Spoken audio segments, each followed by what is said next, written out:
Hello everyone. This is Rural Life and Sustainable Living, and I am Jabulile, aka Malushaba.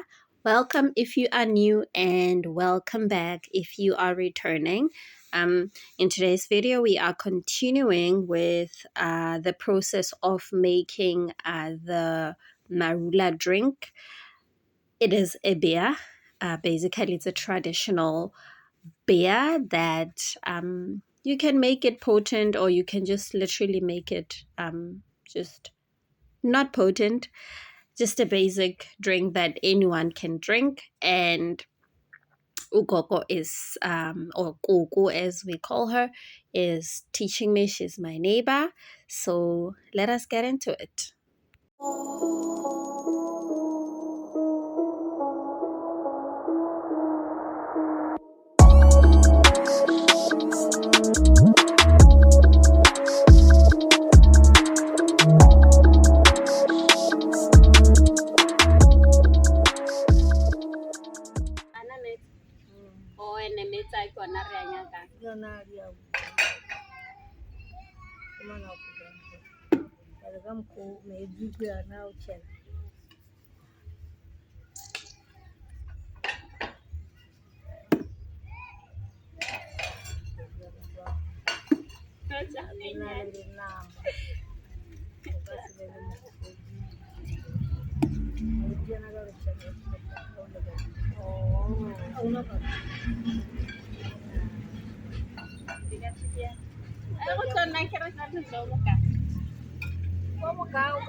As I said, this is Guguma Shao. She's my neighbor, and I grew up seeing her making this traditional drink.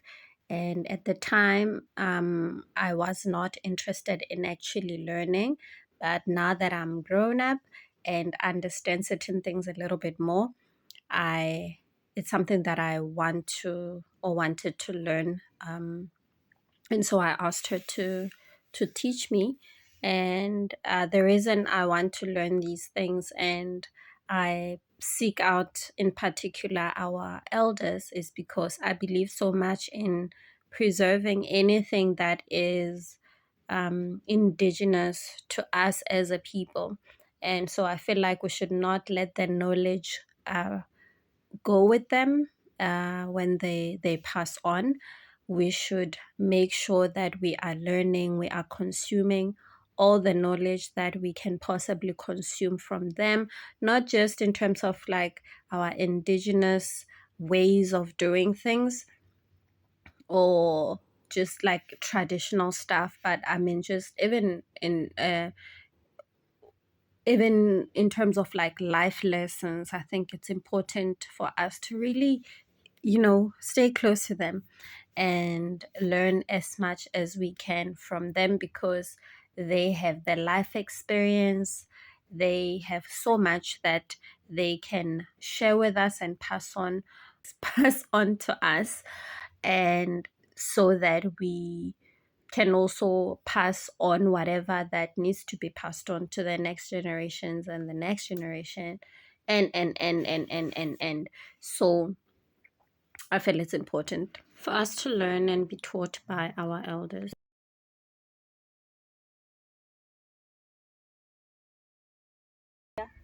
The Marula fruit is one of the indigenous fruits that grow, or the Marula tree is one of the indigenous trees that grow in our area, and it has so many uses. As I said, with the Marula fruit, you can make this traditional drink. You can make Marula jam.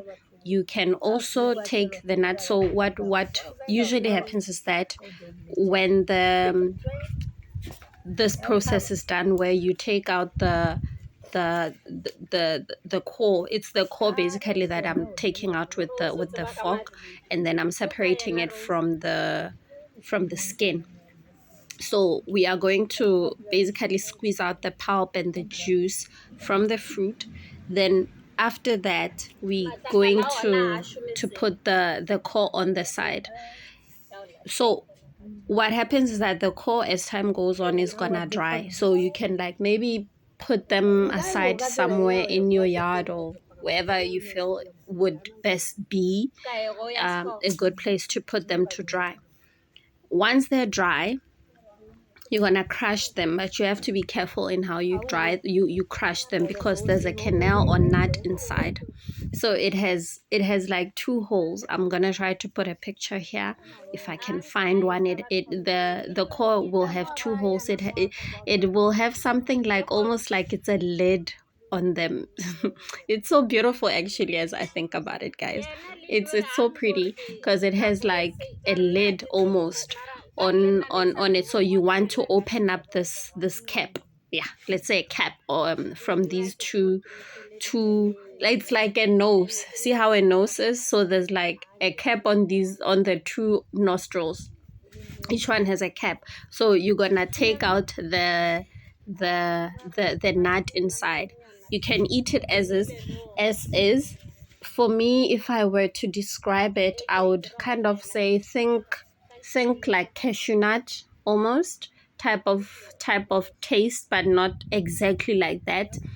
And then you can eat it as is. We used to enjoy them so much. Like we'd collect them when we were growing up. We'd collect them, so we just wait for them to dry. Like after this season, we'd know that we're going to like you're either gonna grow where the trees are, the marula trees are, or where you know that after the drink was made, they went and kind of put the or through the excuse me the core. We'd go there after school or during school holidays, and that's what we'd be doing all day, crushing crushing them and eating the nuts. So what you can also do with the nuts is you can extract oil, the marula oil from the nuts, which can be used for cooking, for making sauces, and it is also used mostly commercially. They use it for making marula oil. People use them at home as well to make their own skincare products, and it's been done for like years and years. People were making their own cooking oil using this nut. They were using they were making skincare products for themselves. So now it's also used commercially to make skincare products. So like I said, it has many uses, and it's a very important uh, tree and fruit in my area and other areas where it grows. Actually, fun fact, the drink amarula, for any of you who know it, in case you are not watching from South Africa, but I do know that it's also imported to other countries, that the fruit is this fruit that I'm talking about. It's actually sourced from here in Palabora and other places, but it's mainly sourced from here. And the pulp that is then taken to Cape Town, where the actual production of the drink happens, the pulp is actually extracted from the fruit here in Palabora. The factory is here. They used to do tours before COVID, but now they don't do it anymore. I would have loved to show you guys. But anyways, just thought to give you a fun fact. Another fun fact is that annually there's a festival called the Marula Festival here in Palabora, and there's activities, there's all sorts of things, and there's like music.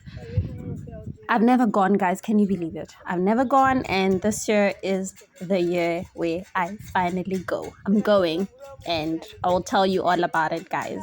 I'm so going to tell you all about it. So look it up. That's why I'm talking about at kote udia chonana.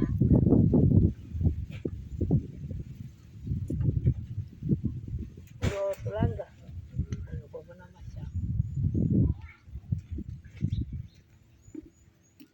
Marula.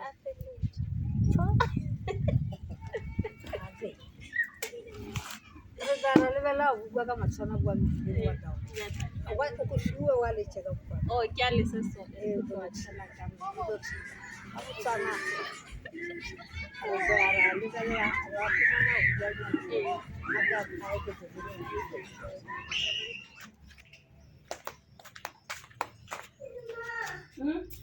Slaka baba, taku choose.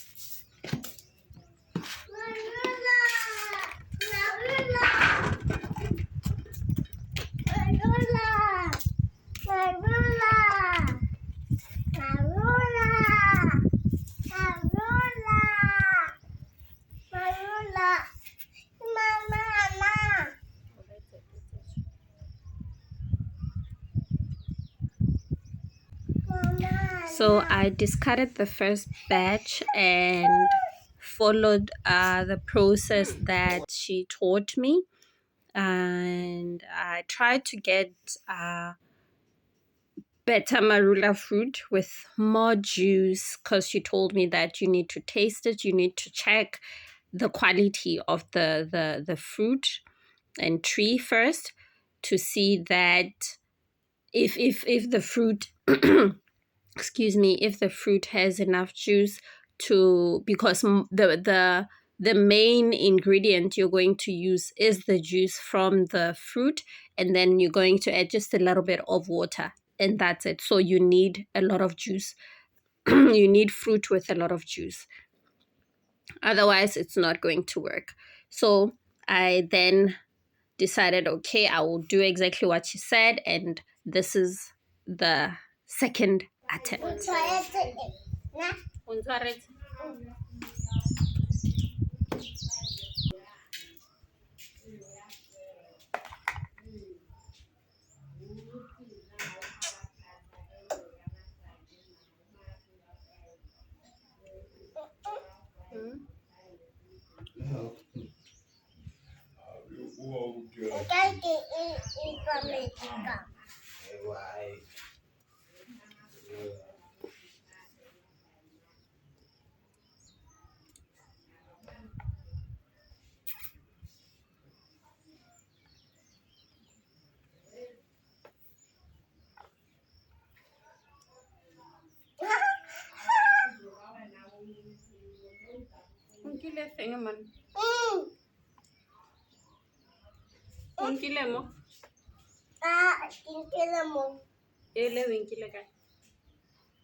Okay, I'll give it to you.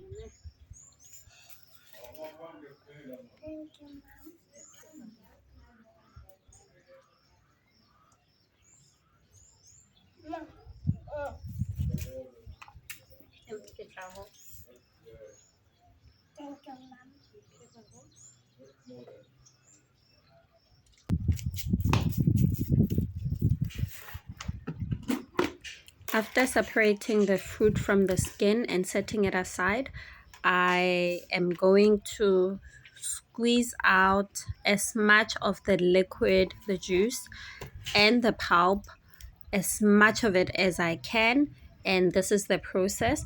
And then I'm also going to add just a little bit of water, as I said previously.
I squeezed all of them. I hadn't collected a lot because I didn't want to make a lot. I'm only just learning. This was for training purposes.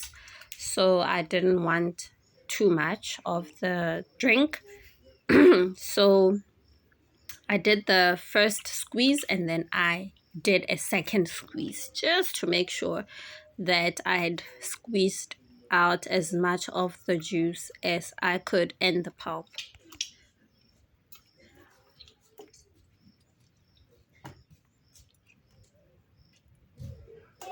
Hmm? Mango. What right the mango? What was? Không chỉ là cái. Ui lô bè cái.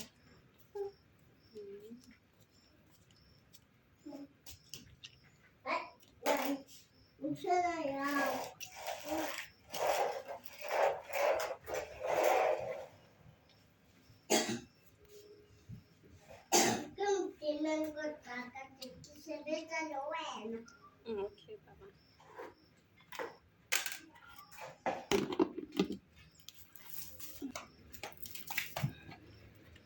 I didn't get a lot of juice, but it was sufficient for what I was doing for my training.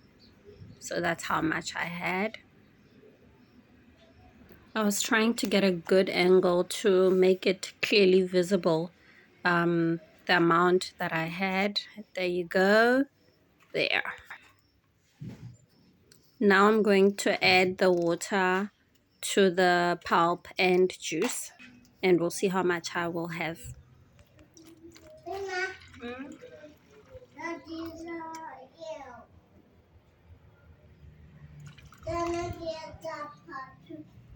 Water added, and as you can see, it's not too much. It's just a little bit of water that you add, and that's how much I have now to work with. Done, and now we put it away to ferment.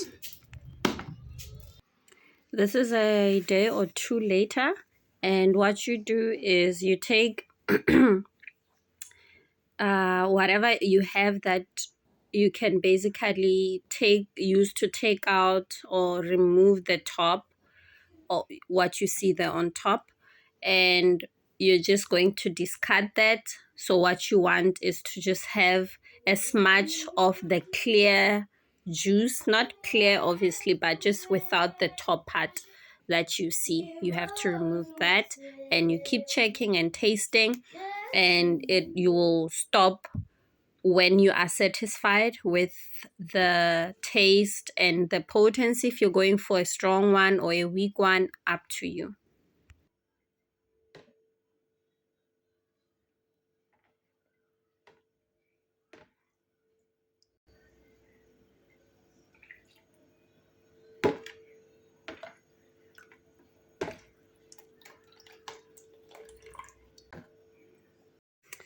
So it's tasting time. We made the drink, we fermented it, we sifted out the things on top. Now we drink, we taste the fruit of our labor.